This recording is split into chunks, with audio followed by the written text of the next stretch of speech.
Dr. Khaled Algazawi, the CEO of IBDAع Microfinance Bank in Bahrain. Professor Mohammed Alzakri, the President of the Arab Open University. Mr. Rutger Groot, and Mr. Jakob from the GIZ. Welcome you all in this session. We have a very active session, the first one, and we hope that we can bring the expected value added, given that we have a high-fly speakers in this session.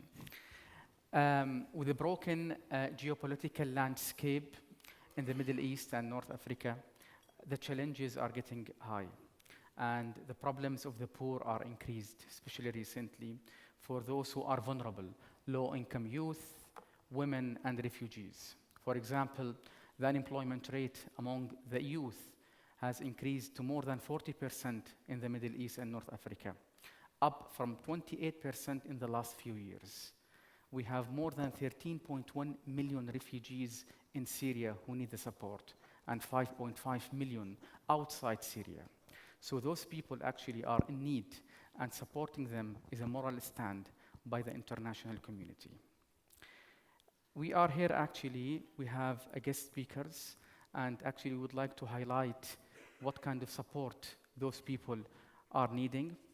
Financial support is not the only one, however, it's an important, but we need to teach and to direct those groups on how to use their money.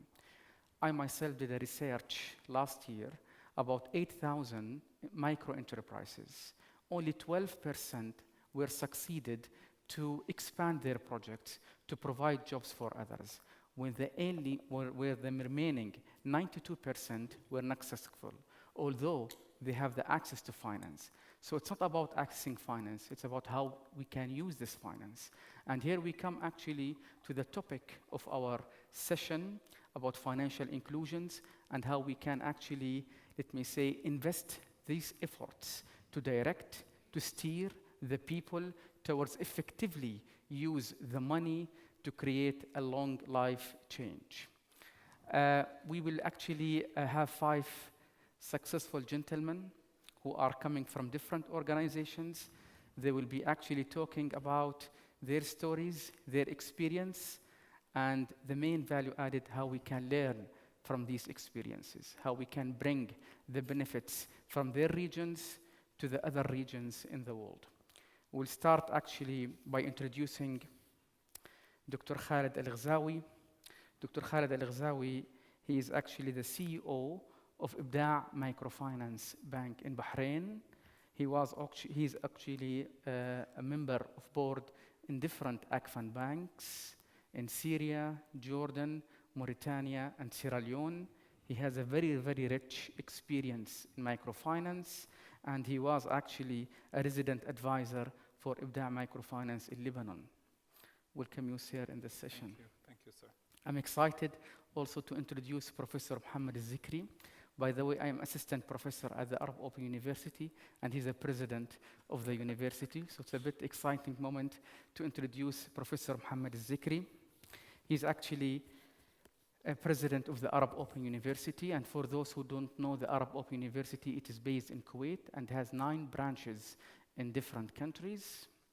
It's providing BA and MBA degrees in different majors, such as business administration, IT, English literature, education, and communication. Professor Alzakri, he was also a former head of the Kingdom of Saudi Arabia branch in the Arab Open University. He holds a UNESCO chair in quality and higher education, and he was previously heading the monitoring and evaluation unit at the Arab Open University, which was chaired by His Royal Highness Prince Talal bin Abdulaziz. I will go to our 4th speaker, who we are very lucky to have him in this session, given his busy schedule, Mr. Rutger Groot. He's a chairman of EastWest Seed Knowledge Transfer. He's also a supervisor board member of EastWest Seed and chairman of the board of the EastWest Knowledge Transfer Foundation. He has more than 20 years of experience in financial services across the world, mostly in emerging markets, before joining the EastWest Seed. And lastly, actually, but not least, we are having Mr. Jakob from a GIZ. And by the way, I worked for the GIZ a few years ago, so I am familiar with the atmosphere of the GIZ. Mr. Jakob, he's advisor communications to the regional GIZ program, cooperation with Arab donors, CAD. He brings with him also a wide range experience at GIZ of more than 5 years in a variety of programs. He also have experience in the private sector. Welcome you all, and actually we are very thrilled to have prominent speakers who can actually enrich this important conference. I will start my questions with Dr. Khaled Algazawi. Dr. Khaled, given that you have, let me say, an insightful, and rich experience with the AGFUND, you are right now running an important bank in Bahrain, and you are a board member in several banks. Would you please tell us about the model and how actually AGFUND designed their product to support the poor, to enable them actually to run and direct their businesses? Thank you, Dr. Bashar, for this very generous introduction, which I might not even deserve. I truly appreciate the opportunity to be here and to speak and to share with you the AGFUND model to financial inclusion. I would like to start by saying that AGFUND's model is very simple, very direct to the point, and it's basically based on two major areas or two major let's say, bricks or stones. The first is the Sustainable Development Goals. So this is the main driver for all of our initiatives within AGFUND. It is the basic principle that we use in designing almost every product, every process, every procedure, even our mission, vision, the selection of key managers, even the selection of board members. So this is our main and major focus or major area of focus. The second is a bit more sophisticated, which is linkages and integration. With integration, of course, I mean that AGFUND always strives to bring together all the players so that a comprehensive financial inclusion strategy and service is given to the poor. Regardless, of course, if those players are AGFUND family or from outside the family. So we try with those integrations or with those linkages, we try to provide the best mix of services to the poor and limited income people. Let me be more specific here. We bring products to the poor. We bring IT companies and educate them on how to develop solutions to help us help the poor and also help the poor to help themselves. Yes.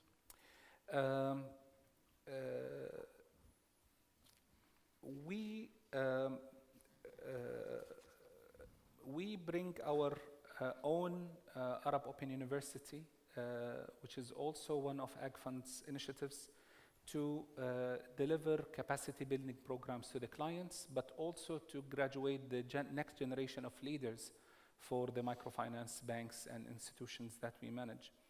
And also provide those diplomas online that everybody now is benefiting from, whether they are in as far as Mauritania or as close as Lebanon. We also work with, for example, with integrations with Qatar in Tunisia that was able not only to build the capacity of women entrepreneurs, but also to help to build the capacity of our women leaders, future leaders. So putting all those together is basically what makes this model unique, because it's not only those banks doing microcredit individually, but they are integrated with a bigger picture, with a bigger number of players that are providing the best services to the poor. Going back to the product design, which was the major part of your question, Dr. Bashar, and as I said earlier, SDGs are always the main focus. To be more specific, I'm going to give an example of some of our different products that our banks are providing. In Sudan, for example, Adil is here, and he would, I think, would be more than happy to speak to all of you in details about what we are doing in Sudan. But in Sudan, for example, we have this Shepherds program, where we graduate shepherds from being a zakah receiver, receiving subsidy, to becoming, taxpayers by being productive. And the savings that they provide do not only contribute to the expansion of that Shepherds program, but also to the kindergarten program that Ibda' Sudan is helping or is leading, because the kindergarten program is not only helping women find jobs as nurses, but is also helping those other women from outside the nurseries and the kindergartens to put their children in those nurseries and be able to find a job. So it's an integrated product line that one product would lead to the support of the other.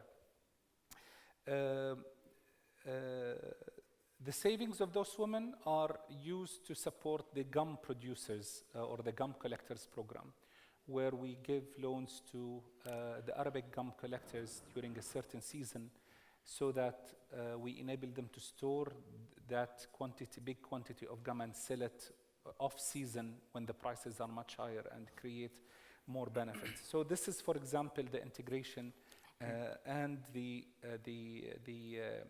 SDGs reference that we base our products on. I'm trying to look at for example, also bring the example from Lebanon, where the Arab Open University in Lebanon created the Center of Excellence that is not only helping the clients of Ibda' Lebanon, and I'm sure Bashar is here and would definitely love to speak to you about also this interesting program, where we do not only support in Lebanon the graduation of our next generation of leaders as entrepreneurs, but we are also graduating new candidates to be hired and employed and become the future leaders of our financial inclusion banks. In Bahrain, for example, we did this unique program with the government where we, instead of the government continuously giving subsidy to people and teaching them to rely on the government, we are helping the government now to sustain those development programs by converting those grants into credit, even if it is low interest credit, but it is still a step forward where farmers now are borrowing to adopt the best new technologies in farming. Fishermen are doing the same thing, but the most, our shining star is the minibus women-led program, where we equipped women, 100 women in Bahrain to buy their own taxis, transport tourists from airports to touristic areas, and take school kids to their school back and forth. These initiatives that AGFUND manages based on integration and keeping in mind the SDGs always is what makes this program unique and what makes this program or this model operational and effective. And this is where you see success. The last maybe 30 seconds that I'm going to focus on is the graduation program, where AGFUND works with entrepreneurs in a very clear, very simple program. If you have a saving account, if you approach us to help you license your business, if you become a taxpayer, if you employ this number of people, we graduate this client from being a micro finance client into becoming an SME client. We continuously provide those people with loans to create job opportunities and so on and so forth. This integrated approach that AGFUND uses is what makes this program unique and model unique, and what makes the story almost complete in terms of services. I hope that this was, quick, but I'm happy during the session to also give more light. Of course, Dr. Nasser is here, and he will be more than happy also to share that vision of the program with all of you. Thank you. Bashar. Thank you very much, Dr. Khaled. And I'm glad that you end up with a field of education and the graduation program. And this actually will take me to my second guest speaker, Professor Alzakri. As you know, the financial inclusion services seek to ensure that both businesses and households can effectively access and use the money in a way that can improve their lives. We would like to know from you, and you are the president of the Arab Open University in 9 countries, how education can foster financial inclusion, how education programs that you are actually designing and providing to the vulnerable groups can improve their lives and can create the change we are expecting.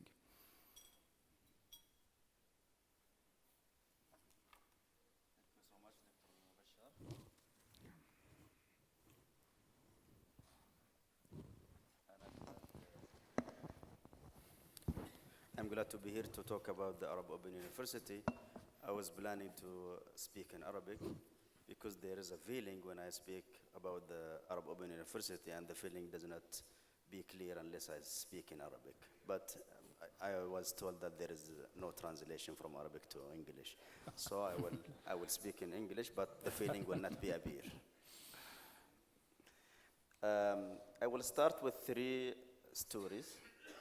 The first one is about a lady from Jordan.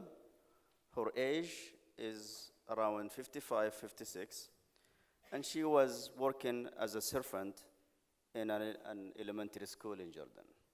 She had 7 kids. She cannot provide the money for them to continue their learning, their education. And because the Arab Open University has a unique message, a unique goal, a unique vision, we initiated a degree for elementary school to provide certificate with those who are enrolled in this program. This lady enrolled in this program, and she got a bachelor's degree, and she went back to the same school, and she's now teaching at the same school she was servant at.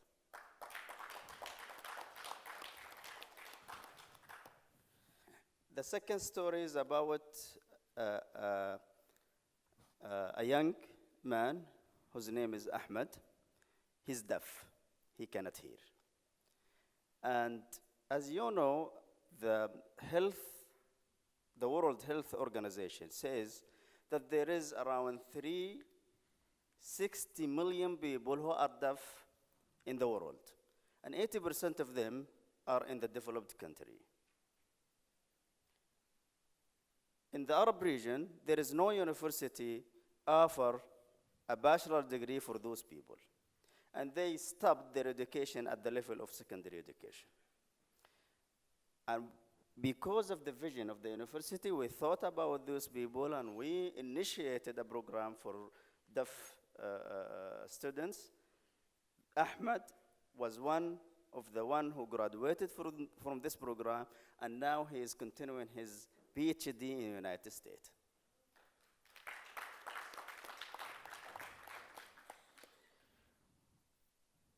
Also, Ali is a deaf student. 3 months ago, I went to the STC, Saudi Telecommunication Company, because I need to get a SIM card. And the rule of the company, unless you're present, you cannot take the SIM card. You cannot send someone in behalf to take the SIM card. I went to the office, and they said, it is crowded. There are a lot of people in here, but there is a deaf worker. He's working with the company. If you want to go to him, I said, okay, I will go to him. When I introduced myself, he says, I am a student in the deaf program. I am working in here, and I'm glad you came. And I got my SIM card in 5 minutes, and instead of waiting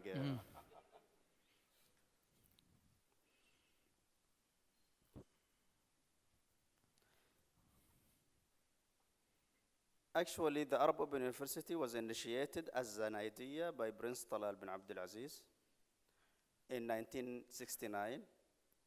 And the idea of initiating the, establishing the Arab Open University is everyone can and has the right to participate in the development of his country or her country. But those people need education. And there are a lot of people who cannot continue their education because of their economic status, because of their places. They are far away from the big cities, because of their time. There are a lot of people who are working, they do not have the time. And that is the reason behind initiating the Arab University with a different model of teaching and learning based on the technology, the advanced technology. The idea was initiated in 1968, and it was on the land on 2002. Started the 7 branches in the Arab countries with the headquarters in Kuwait, and then the establishment of the university in Kuwait, the university in Saudi Arabia, Lebanon, Jordan, Cairo, and then now we have 9 branches. The last one was initiated in Palestine. And we have 6 branches in the Kingdom of Saudi Arabia, 3 branches in Lebanon. The total of the branches and the centers is around 20. We have programs started in Jordan dealing with the financial inclusion. And we serve a lot of students in these programs. Maybe in the second round I will talk about it. Yes, thank you. Thank you, Professor. Now going to our third, actually, speaker, Mr. Jakob from the GIZ. And we know actually that the GIZ have been involved with the AGFUND in a project which actually targeting women in Yemen. We would like to know from you about this project, what were the challenges and what actually the stories you can tell us in this panel.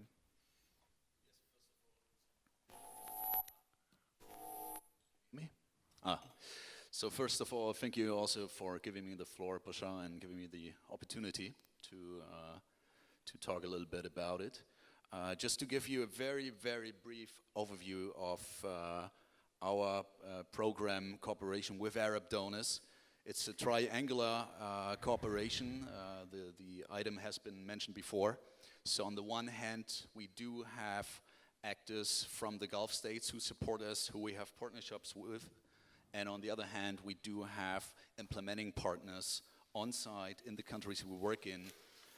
It used to be the focus of Yemen, which is, as you might understand, a little bit difficult, but we still do have national staff over there. At the moment, the focus is Jordan, but as we are in a regional program, we are very open to opportunities, in particular in Mashreq and also sometimes Maghreb. Sukaina mentioned earlier on the project cooperation we had in Tunisia and in Palestine. So about the project promoting financial inclusion for women in Yemen, just let me read out quickly the main objective, because I think it makes it very clear. It's a one sentence, actually, so don't worry about it. Increase access of poor and disadvantaged Yemeni women aged 15 plus to suitable financial services, products, and enable them using such services effectively. So that's the headline. Our program works in the governance area. So the focus is, as in the majority of GIZ projects, gender. We have heard this topic quite often today already. But going into the technical work, it is in particular employment and also education. So this is what we've been working on. And the project promoting women's inclusion, financial inclusion, did focus on supporting women in Yemen who came from disadvantaged areas, who might have been victims of violence before, or who had challenges dealing with the situations. And let me just point out what I've heard a couple of times today. Mr. Nasser, you mentioned also the team, the partner, and you, Mrs. Becker, I think you also mentioned the team. This has been a big topic when we were working on the project in Yemen, because we had 14 NGO local partners on the one hand. We were also in touch with several microfinance institutes, I think 13 altogether. And of course, we had AGFUND on our side who supported us financially.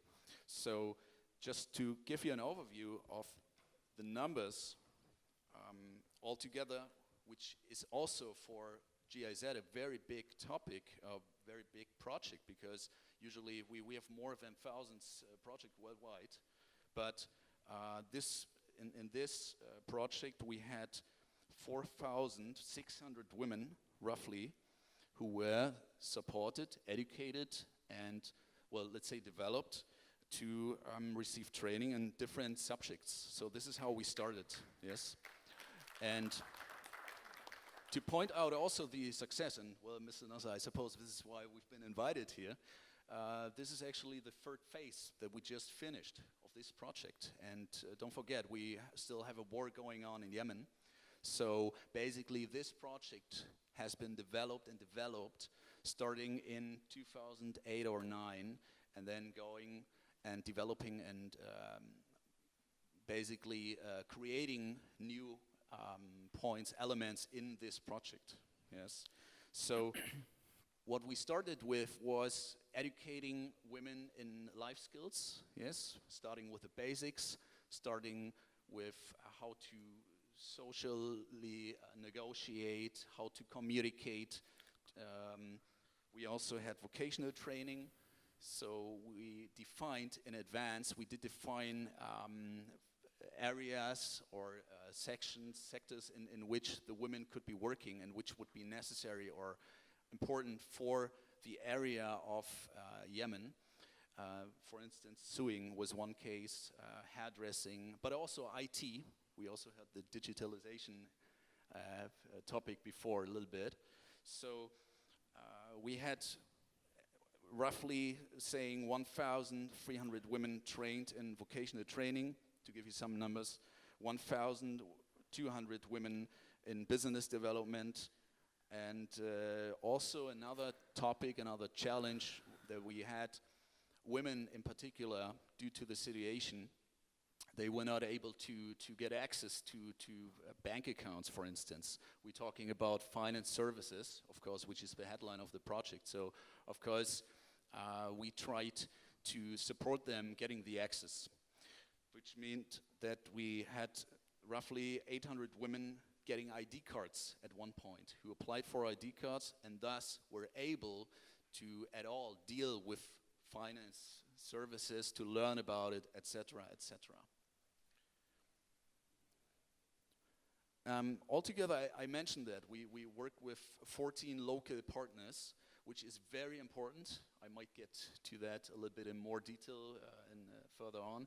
But what was important about that was that GIZ is very strict in the quality or following up on the quality. So that meant that we actually asked consultants and consultancies on site to monitor the system, to follow up, to motivate these women. Of course, also increasing with the war situation, to get out of their houses and to either go into the direction of following up on their business, if they had one, or to go into the savings, focusing on the savings, which of course is a challenge also in war or crisis times. Yes. Okay. So this is just roughly to give you an overview. Additionally, maybe to point out, I had some discussions with some of you in the coffee break. Capacity building is one of the high standards that GIZ can support with. So these consultancies and consultants were, of course, supported as well with capacity building measurements. Yeah, we had about 60 staff members that were equipped with tools, with educational tools, in order to train or to deal with that women. Yes, okay. and thank you. just to give you that. Thank you. Looking at Bashar. Thank you. Thank And you, in the time Jakob. schedule. We have, we need to actually keep an eye on the time. I will go now to Mr. Groot. He's the chairman of the EastWest Seed Knowledge Transfer. The mission of your actually, the company which you are sharing is to support the small farmers. I was really impressed to learn that you are operating in 60 countries and you are training 100,000 small farmers per year to improve their living conditions. This is actually quite impressive. We would like to know, and of course the audience would like to know more about your model and how this can be actually transferred to other regions. Please. Thank you. It's great to be here. Nasser and I only met a few weeks ago. We were introduced by Olga, and we immediately shared the same mission and vision on how to support people worldwide, how to uplift them. So I'm very glad to now be at your conference and share some of our ideas and practice. EastWest Seed is of course not an MFI or a financial institution. We're a seed company, a tropical vegetable seed company. So in that sense, we're a bit different from many people in this room. But then again, we supply smallholder farmers in tropical countries worldwide. So that's where we meet the same people with the same challenges. EastWest, as you said, is in 60 countries, supplying 20 million smallholder farmers with seeds, quality seeds. And next to that, we're training them. I think what differentiates us is that we're really part of the countries. We're granular, we're local, we know the people, we know the farmers, we know what they need, and that way we're helping them by breeding better products for them and their clients, and also by training them. This training and bringing seeds is really something which goes hand in hand. We now train 100,000, as you said. Training farmers is for us not a way to sell more seeds. It's pre-commercial. It's developing a market for vegetables, but also a market for other input companies, fertilizer companies, pesticide companies, for other seed companies even. We're fine. You could say we're growing the pie and everybody can have a share of the pie. Our company is different in the sense that where a normal seed company does R&D and Q&A and sales and marketing, we have one more pillar, where we have this knowledge transfer pillar. We think that just bringing seeds to farmers is nice, but it won't work out. You ask the farmers to invest in those products where they are used to save their own seeds and sow them again. But if you invite them to buy seeds, you also have to help them how to use them. And that means that we set up projects in about 15 countries now, in Asia and Africa, helping farmers how to do it. And these projects are always very small, very local. We go into communities and we start working with local farmers, helping them how to do it, and then hoping that that will create a ripple effect in the community. And these projects are about involving women, because women are the backbone in many farming communities. It's often the guys who come to the meetings and to the bank and do the show. But guys, we have to be honest, it's the women who run the farms and who make it possible.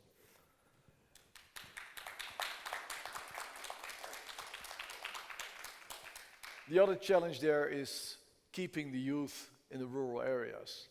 Youth everywhere in emerging countries want to move to the cities to have a better life, a bigger life, which of course often becomes a disappointment, ending up in slums and being even more miserable in the countryside. By showing them that rural life as a farmer is not poverty, it's not modern slavery, but it's a way of modern entrepreneurship, rural entrepreneurship. We can tempt young people to stay in their communities, help them build further, and support them. And it works. Some people here I share the story with. I was in Myanmar last year in Shan State. Shan State is a very backward province in Myanmar, which is great if you're a tourist and want to see how the medieval period looked like. But if you're living there, it's not good. There's no mobile coverage, very disruptive for all of us. There's no cars. But I went there and I visited the farmer who we started working with a year before. He was a rice farmer. He had 1.5 hectares of land, and his family had been doing rice for 20 generations on that piece of land. By the way, my friend Tony Kahn told me a few weeks ago I should share this story with you. So that's what I do. If you've been a rice farmer for 20 generations, it's in your DNA. You're a rice farmer, and you will be a rice farmer forever. But this guy was curious, and when he met some of our team, he asked, so what are you up to? Vegetables. Well, that's stupid. Tell me more. And in the end, he got curious. And he said, give me one of those little pouches you have there. And so our guys gave him one little pouch with a few cucumber seeds. He took him to his farm, and the next season, he sowed rice, because he was a rice farmer, but in a small corner of his land, he sowed cucumber. And he liked it. So at the end of the season, he assembled his family, and he told them, we're going to stop doing rice, we're going to be vegetable farmers. Now, sure, it got messy, because they must not have liked his story, but they went along. So they did tomatoes and cucumbers the year after, on 1.5 hectares. At the end of the season, just before I visited him, he had harvested, brought his produce to the market, and he had earned $4,000. He had bought himself a car, he was building a stone house, and his 2 little daughters were going to school. The first kids in the village ever to attend a school. That is what happens in one cropping season if you bring good products and good knowledge to farmers. Well, we're not doing this only in Myanmar, we're also doing this in Tanzania. We have a huge project there where we train trainers, and we've reached 30,000 farmers in Tanzania. We're working in Ghana, Ivory Coast, Ethiopia. We've started up in Uganda in 3 places. One of them is the West Nile region, which some of you may know. It's in the north of Uganda, where there's a huge refugee camp with people from South Sudan. I think 1.5 million people living there, and they're being supplied with big Antonovs, with meal, all kinds of food from other places. We're moving in now with trainers to train the people to grow their own food. If they have to stay there for longer, which you all don't hope, they can supply themselves with food and a living. If they can go back into South Sudan, they bring the skills back to their country, and hopefully that will have an impact there. I think that's what I want to share for you, with you for now. Thank you. Very actually rich experience, Mr. Groot. Now I will actually move to Professor Zakri, and you were ending your first intervention by start to talk about the financial inclusion programs and how the education can actually foster the financial inclusion. Would like also to know from you, and you are the only one who talk about people with special needs. We have 3 types of groups, vulnerables, which are women, low-income youth, and refugees, but also you talk about people with special needs. We would like to know from you your outreach strategy, how you would reach to those vulnerable groups, the women, the youth, and the refugees, as well as the special needs with these programs which can foster the financial inclusion in the 9 countries.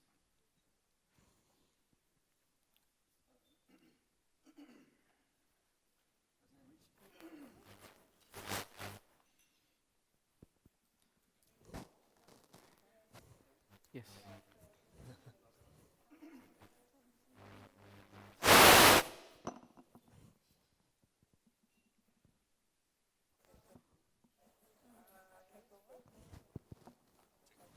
Can you use another mic? Yes, maybe. As I mentioned, that The Arab University now has 9 universities. The last one is was established in Palestine. We have some more centers within some branches, especially in Saudi Arabia and Lebanon. We served around more than 150,000 students who enrolled at the university, whether they get the whole degree or even they get some courses or training. More than 40,000 students graduated from the university across all of the branches. Some of the degrees we offered are related to the financial inclusion. And there are 3 kinds of these programs. First of them is a bachelor degree in microfinance, and especially offered in our university in Lebanon. Yes. Also, we offer the diploma in microfinance, and we offer training for some people, for those who are in need for this training in microcredit and microfinance. Yes. We served in this program, these special programs, more than 300 students. Also, we offered in Jordan and Lebanon training program and bachelor program and diploma program for the refugee, the Syrian refugee. We finished the first program, and now we are starting the second program with cooperation with the Saudi fund. We just signed مذكرة تفاهم. No, memorandum of understanding. Yes. To teach 150 refugees, Syrian refugees in Jordan. And would like to know, Professor Zakri, what's your outreach strategy? How would you reach to those actually target groups in the universities? Because of the learning strategy that we do at the university based on the new technology, our strategy is to reach those people. Where are they?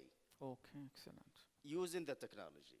We do not ask them to come to the campuses, because if we do ask them to come to the campuses, they do have a lot of disadvantages that prevent them not to come to the campuses. Yes. And instead, we go to them. Yes. We offer the classes online. We teach online. We offer our teachers and professors online all the time, and they can get to the all of the facilities in the university from online. Excellent, excellent. So providing them with means and facilities which can actually be adaptable, given that they have their own, let me say, special conditions or special working things. So education is becoming support rather than a challenge, actually. Exactly. We reach them, and they can reach the university wherever they are and whenever they are. Excellent. It's glad to know actually about this. Thank you, Professor Zakri. Now I will actually, it's very important, the issue with the financial education. You know, for example, in Jordan, and it's a bit advanced in financial services, the access to finance by people reached to only 24%, according to the Central Bank of Jordan. So it's a very low, let me say, percentage. We need to enhance this. We need to focus on the financial education and financial literacy. We need to make the people aware about usage of this in order to improve their living conditions. So all the support to this great efforts by the university. Now I will move actually to Mr. Jakob, and the same question to Mr. Groot. What lessons can be learned? You have an important project we call Project in Crisis, Jakob. So how can this actually be a learning experience from what you have done with the AGFUND? And would like also to have the same question to Mr. Groot, given that you are serving in 60 countries around the world and you are training 100,000 farmers every year. We start with Mr. Jakob. Well, you know, Bashar, I mean, you've just mentioned it, I've mentioned it before. If you talk about Yemen in the specific case, of course, you cannot get around mentioning war or crisis, yes. But I always say, because, you know, sometimes our institution is criticized as well, of course. You know, GIZ is not based or focusing on Washington, on London, on Paris. It is there where it's burning or where it's difficult to get access to. So, you know, one challenge might have been the war, which has many sub-challenges under it. But if you talk about Yemen, for instance, then of course you also talk about ISIS, yeah? GIZ lost 3 employees in 2013, 2 Germans, 1 national, due to an ISIS attack in a project that GIZ had supported. Yes, so, but at the same time, I would say not to give up easily, but to be flexible to ideas. And I was mentioning the 14 local partners that we did have, and we still do have them, because we as international staff, as Westerners, we cannot be there anymore. This is the decision of our government, yeah, due to security reasons. But we still do have staff members on site who support us, who go to the difficult areas, yes. Talking also about war and crisis, we were flexible when it came to focusing on the areas that we were working in, because when we wanted to set up with AGFUND our project in 2015, the war did start.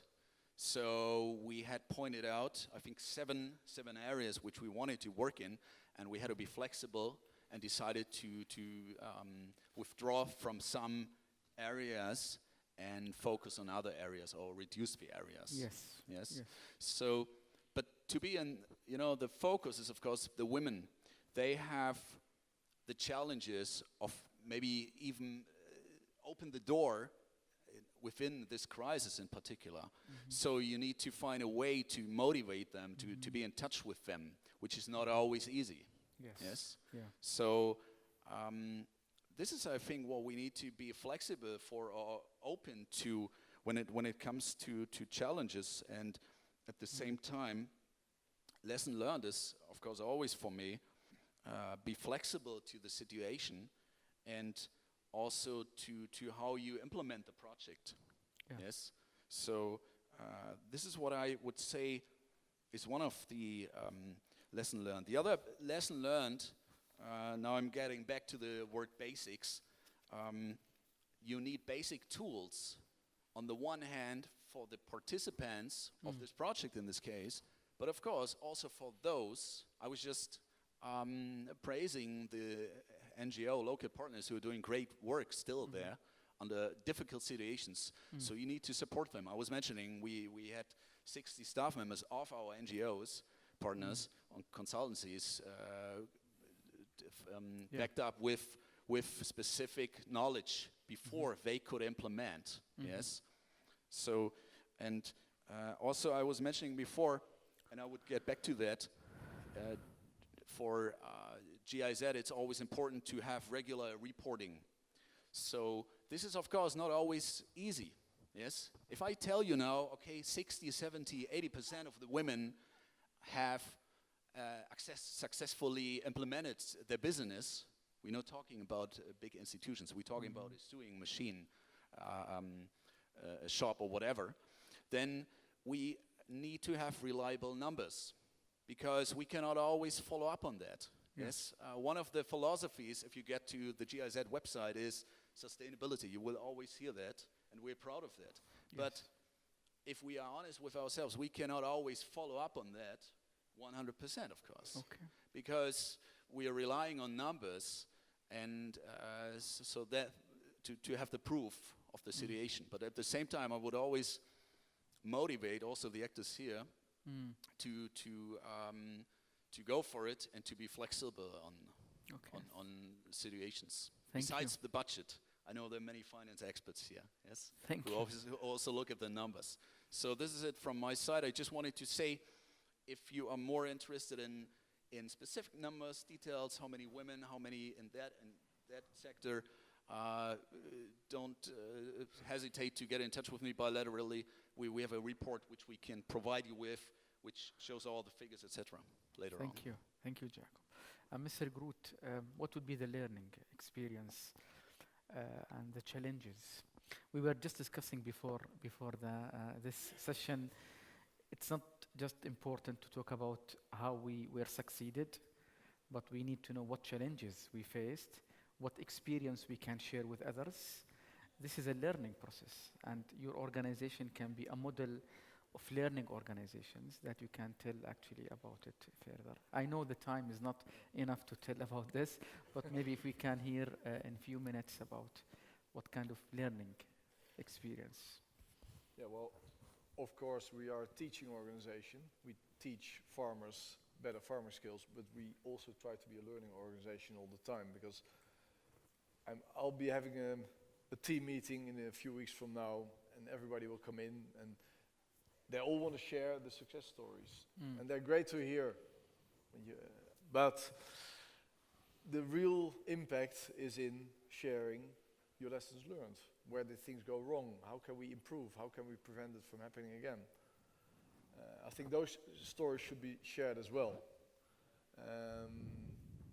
But maybe one big overriding concern for me, I'll share with you, but I'll start with the introduction. We started working in Nigeria. Well, there's one gentleman from Nigeria at least here. A huge country with 75 million hectares of arable land, of which only half is being used. It's 80 million smallholder farmers in the country. The country is a net food importer, big time. At the same time, the country is going to grow to 400 million people by 2050. So it's going to be worse and worse. And we've talked with a farmer there, a chili pepper farmer called Haji Musa Makarfi, who'd been growing chili peppers for 30 years. And he didn't renew his seeds. He just saved seeds from the previous harvest. And everybody who's taken biology and knows the laws of Mendel knows that the quality won't go up by the generation. And so it happened. And he was perfectly happy, and he didn't see why it would be useful to buy good seeds and good fertilizers. And so we looked at his crop, and we saw there was a very, very low yield. There was a lot of seed-borne diseases there. And he didn't know about any practices, basic practices like raised bedding, like mulching, covering your beds, like drip irrigation, trellising, making your plants grow up so that the fruits don't rest in the soil and start to rot. It was very basic what he was doing, but he was happy, he felt it was okay. And then it's no surprise that his yield was 1.7 tons per hectare, whilst my experience in Indonesia tells me that you can get 17 tons per hectare doing chili peppers. And that's the stunning thing, the difference between Indonesia and Nigeria. In 1980, Nigeria and Indonesia were at the same level in yields. And then the yield curve in Indonesia started going up steep. In my business, the seed market, the vegetable seed market in Indonesia was $20 million in 1980. Now it's $225 million US. Farm gate value, so the value of the vegetables the farmer takes off his land, is a factor of 15 to 20. So that means that the vegetable market has now grown to $3 to $4 billion US in Indonesia. That scale of growth can be realized also in Nigeria, also in Ethiopia, also in Sudan, if we bring knowledge. But we do 100,000 farmers per year. There's 500 million smallholder farmers in the world. Their numbers are growing, their acreage is decreasing. So the problem is growing. And they produce 80% of the world food production. So it is really big impact. We got to help them, we got to capacitate them. They are a key element in food security globally. Kofi Annan once said, Africa can feed itself, but they require good inputs and good agricultural knowledge. Well, that's what we're trying to bring. We cannot do it alone, though. And I think that is what is lacking. And I talked about it with Dr. Bashar before the meeting. We all do our thing. We're good at microfinance, we're good at all kinds of things, we're good at farmer training, but we're in our little silos, and we don't create synergies. My call is, my lesson learned is, if we really want to help the growing world population to be fed, the rural people in the emerging markets to improve their livelihood, we have to cooperate. We have to get together, build bridges, sit together. How can we even better help these smallholders worldwide? Excellent, excellent, excellent. Thank you very much. My last question is to Dr. Khaled. We need to learn from your experience in savings. As you know, Dr. Khaled, saving is one of the most, if not the most important tool for poor people to achieve their, let me say, economic and social inclusion. How we can teach people to save is, I think, something extremely important, as was Mr. Nasser all the time stressing when we actually preparing a business plan for a new bank. He was saying, we need to focus on savings, we need to enhance savings, we need to teach people how to save rather than actually focusing on lending, because saving is an attitude, not anyone, let me say, can apply it, and this will improve the living conditions. We need to know in the last few minutes from your rich experience about actually savings, how this can be applicable and successful, and how can this be designed in a way that can attract people. Lovely. Thank you, Dr. Bashar. This is a very valuable question. And as you correctly said, savings would always be one of the most important financial inclusion products. In AGFUND, we look, as you correctly said, and as Mr. Nasser always emphasizes, we look at saving as the most important tool for people to guarantee or secure the future of their families and their children. That's why when we design our products, when we design our saving products with AGFUND, we make sure that, first of all, it generates the highest possible income for those limited income people and the poor. And we do that by employing those savings into credit activities that would, again, come with the highest possible income. You know, those micro savings are designed in a way that would encourage families all the time within our network of banks, especially, of course, only in the banks where mobilizing savings is regulated by the central bank. For example, in Bahrain, we are not lucky because the central bank does not authorize us to mobilize savings. But in countries like Sudan, in countries like Syria, in countries like Mauritania, Sierra Leone, Yemen, we are lucky that central banks allows us. Many African countries. Sorry? Even the 14 banks in the 14 African countries, they are allowing for savings. That is the most important vehicle. Yes. And I think it's not only important for the institution, but also for the people. Yes. In AGFUND, for example, one of our guidelines is that we encourage people to borrow multiples of their savings, so that the more you save, the more multiples you can borrow and enhance and develop your business.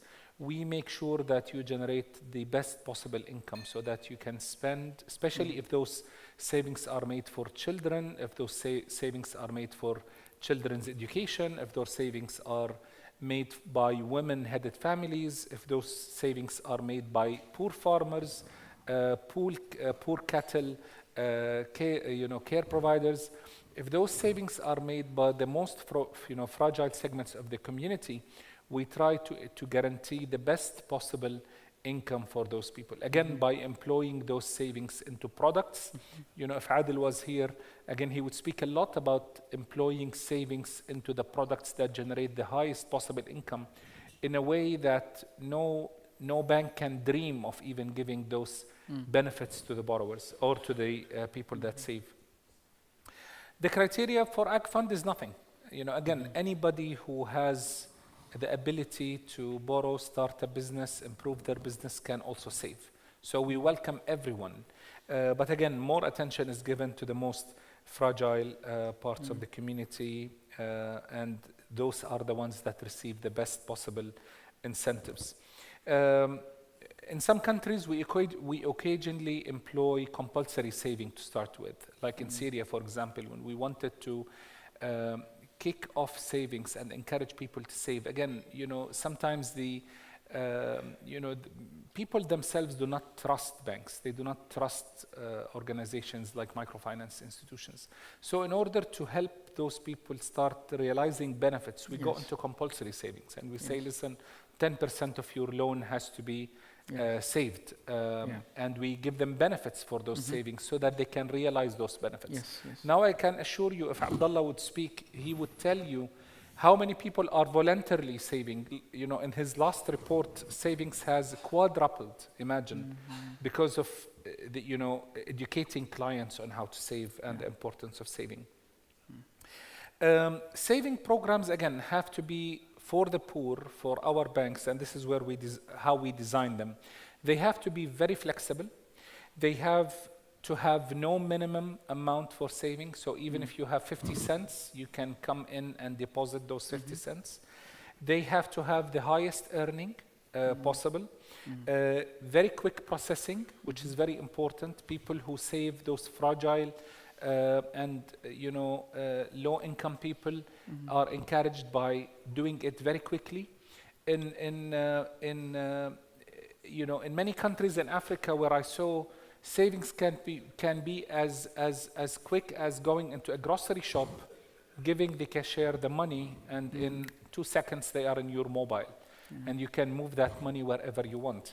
And also can be applicable to kids. Of course. We have experience in Yemen for actually school kids that they can open an account and start to save, and then this actually process, that was my next example. So thank you for mentioning that. Again, employing technology in saving is very important, and this is one of the most important lessons learned. One of the challenges we had in our banks at one point of time was the MIS system, but now the more the financial inclusion principles are introduced into those banks, not only AGFUND banks, but in general, the more sophisticated technology is becoming, and the more easier it is for people to manage their own portfolios, their own savings. The NMB, National Microfinance Bank, our colleague Samih is here. He can speak also at extensively about their portfolio program that would enable people to save indirectly, although the Central Bank of Jordan does not allow microfinance institutions to mobilize savings, but they are doing it through the portfolio.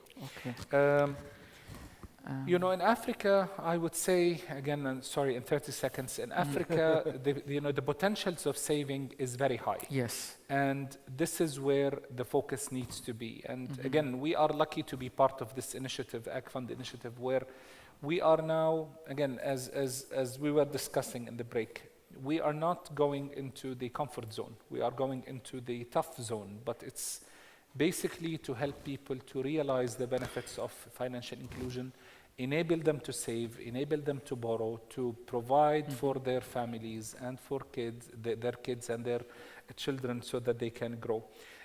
We have lots of ideas in the backpack that will be employed in Africa. We are looking at the bio-saving programs to help people in Africa adopt, bio-friendly initiatives. We are looking at saving programs for education of children. We are looking for saving programs through insurance to secure the future of the kids and the families.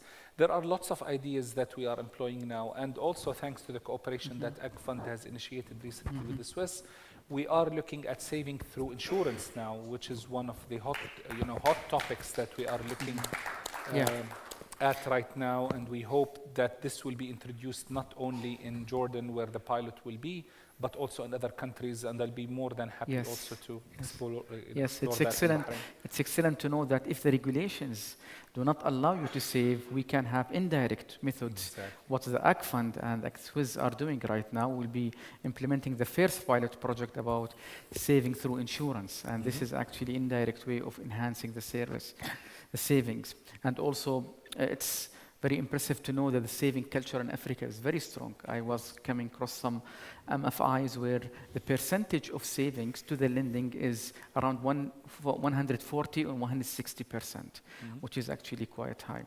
Now, the Master of Sermon just told me that we have only 5 minutes, so we have 1 or 2 questions to the floor. Yes, please, and then we'll give you the lady. Yes, please.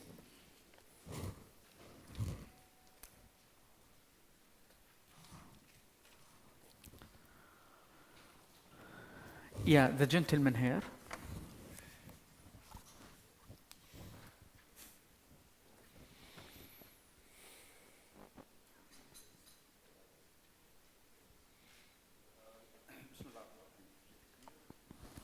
We can hear you.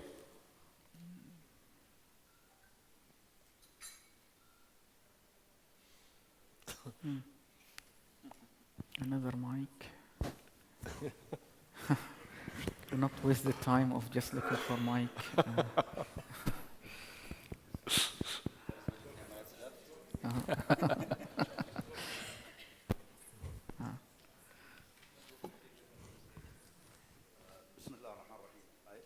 I hope I didn't miss anything from Yes. my question, but I wanted to take this opportunity to actually thank AGFUND and personally the Executive Director, His Excellency Nasser Qahtani, for giving me this opportunity to be here and to listen to the very informative session and got very close to your experience, that it will help me, and I am so glad and pleased for that.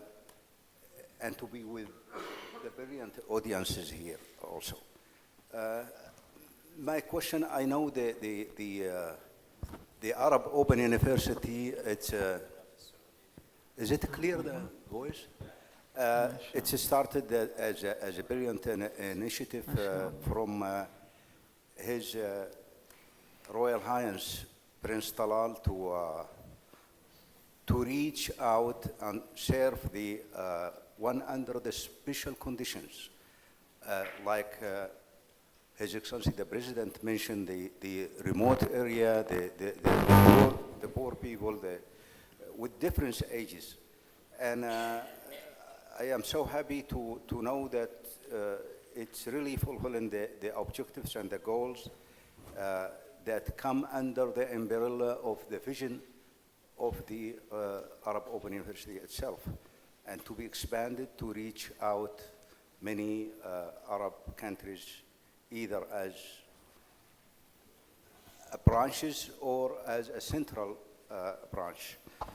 My question, Dr. Mohammed, it's about the role of the Arab University toward the refugee, and we know that many Arab countries, they have thousands of refugees, especially from Syria and Yemen, and I know this should be part of the obligation and the objective of the Arab Open University toward the refugee children, to assist them and help them not to miss the opportunity that they used to be there in their home countries. Yes. This is the first point, and the second point, the university as part of the project of AGFUND, how they work toward the integration to serve the other projects of AGFUND, to be the implementation together, like training programs and workshops for the people to carry out that mission. And thank you very much for all Yes, of you. just would like to know, excuse me, sir, your name and which organization you are representing. Okay, Munir Al-Utaibi, I am the Saudi Cultural Attaché at Germany. Welcome. Most welcome. We'll have a second question. Please, your name and be specific. We cannot hear you. Microphone, please.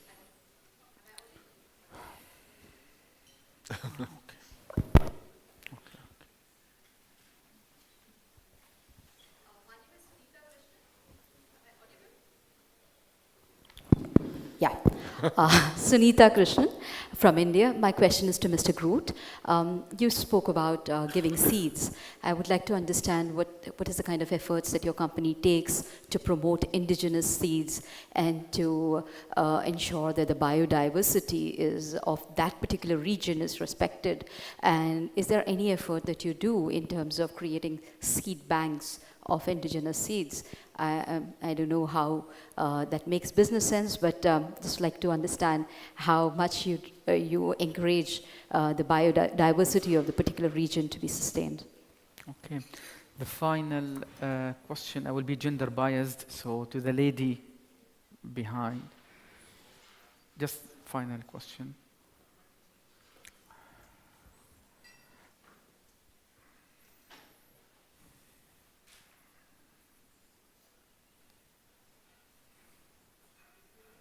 No, we cannot hear you. Okay, merci. Well, I'm Marianne Odette Bibalou Bunda. I'm the ambassador, permanent representative of Gabon to UN in Geneva.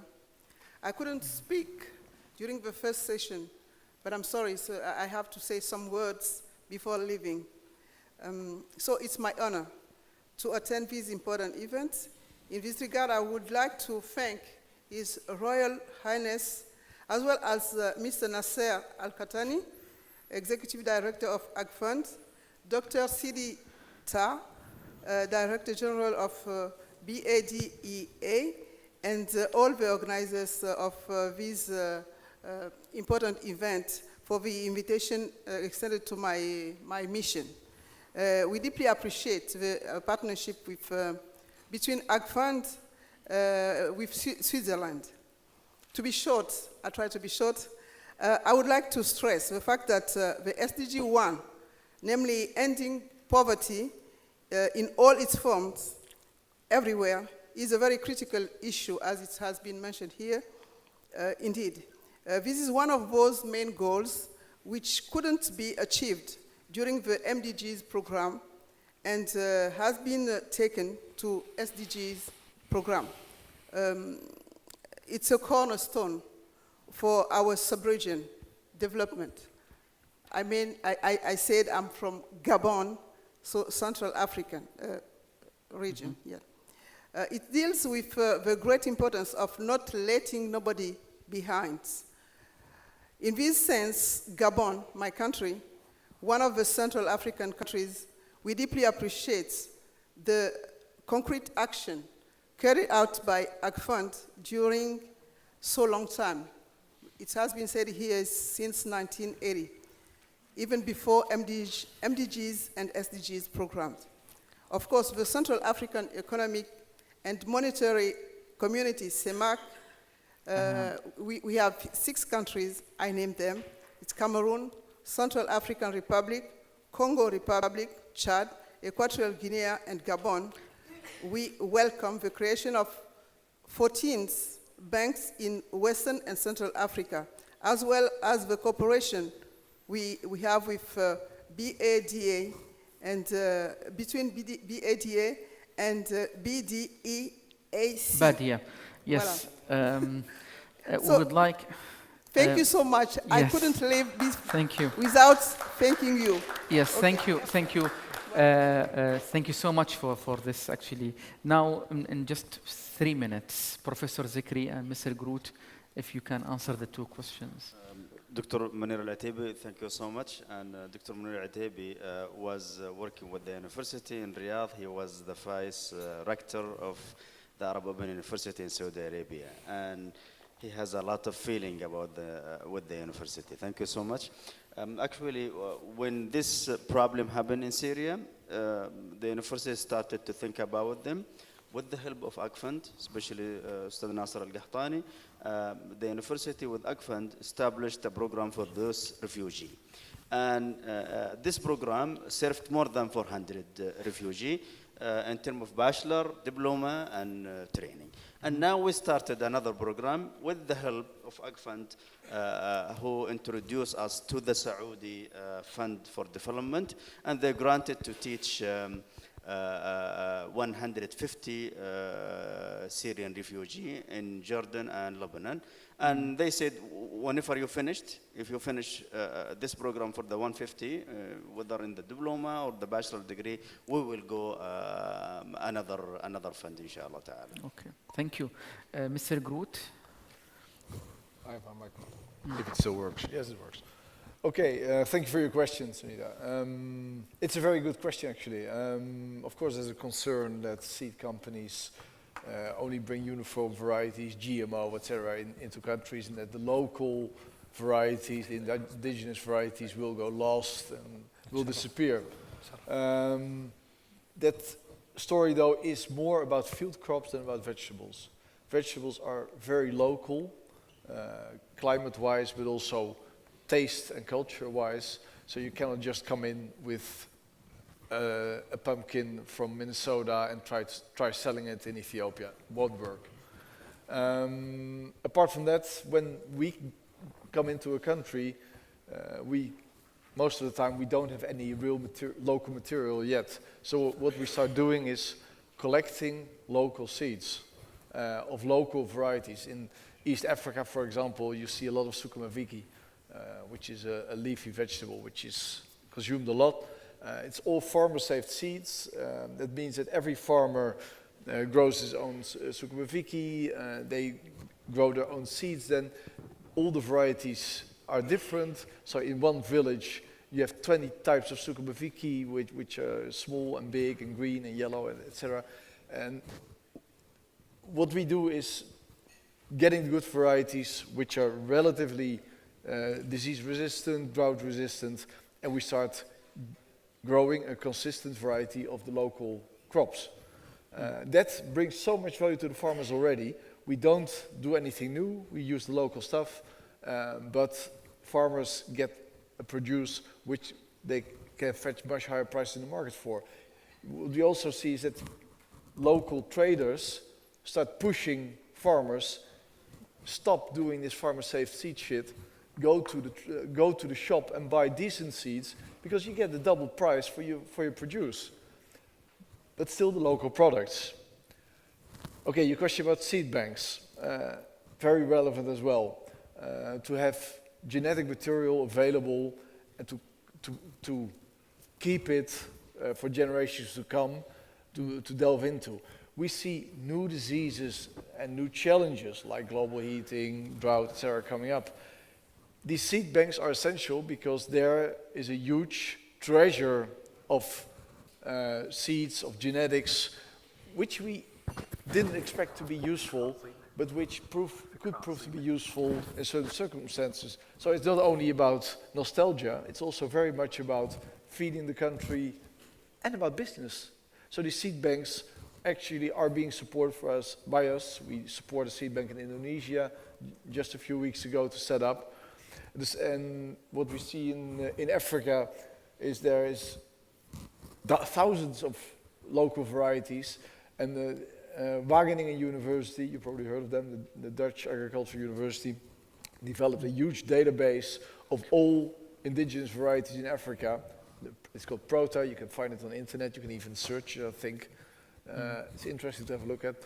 We support that database actively. We bring in material, we sponsor them, because we think it's important. Mm-hmm. And then maybe the final thing to say, almost all vegetable seed companies do not do GMO.